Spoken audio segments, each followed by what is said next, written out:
Hi Riverside, I'm back with another one of my favorite books that I hope you enjoy too. This one is called Andrew's Loose Tooth, and it's written by Robert Munsch. I hope you enjoy it.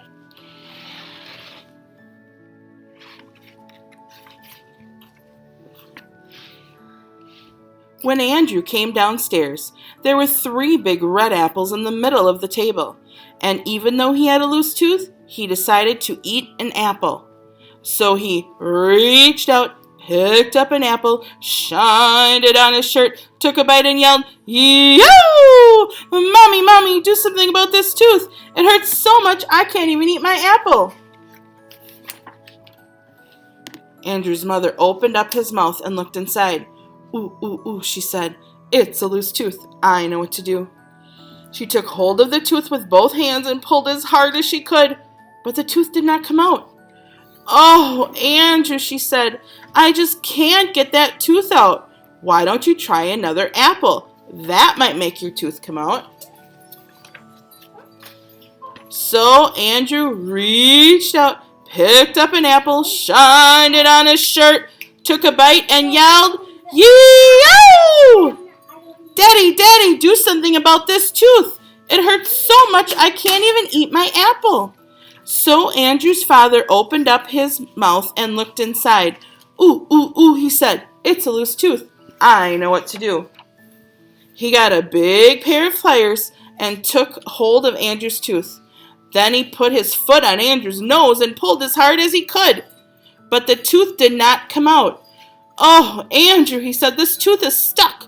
Why don't you try another apple? That might make it come out." So Andrew reached out, picked up an apple, shined it on his shirt, took a bite, and yelled, "Yo! Mommy, Daddy, do something about this tooth. It hurts so much I can't even eat my apple." So they called the dentist. The dentist came in a shiny black car. He opened up Andrew's mouth, looked inside, and said, "Ooh, ooh, ooh, it's a loose tooth. I know what to do." He got a big long rope and he tied one end to Andrew's tooth. Andrew said, "I know what you're going to do. I know what you're going to do. You're going to tie the end of the rope to the door and slam it."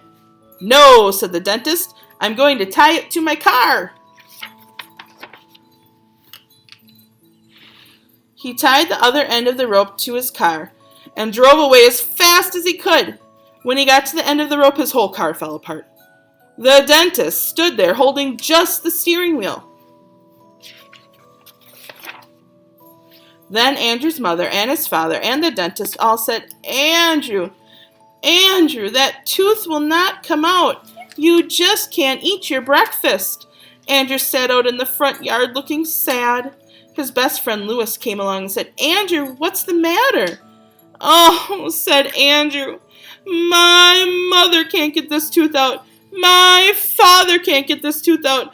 The dentist can't get this tooth out, and I can't eat my breakfast." "Ooh, ooh, ooh," said Lewis. "I know what to do." Lewis went into Andrew's house and called the tooth fairy on the phone. The tooth fairy roared up right away on a large motorcycle. Vroom, vroom, vroom, vroom. Andrew looked at the tooth fairy and said, "If you think you are going to use that motorcycle to pull out my tooth, you are nuts." "What do you think I am?" said the tooth fairy. "A dentist?" She pulled Andrew's tooth with one hand, and the tooth did not come out. She pulled Andrew's tooth with 2 hands. The tooth did not come out.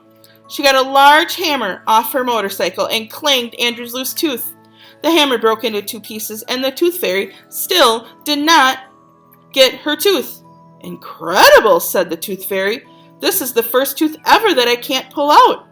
I guess you just can't eat your breakfast." "Hold it," said Lewis. "I have an idea." Lewis went into Andrew's house and got a pepper shaker.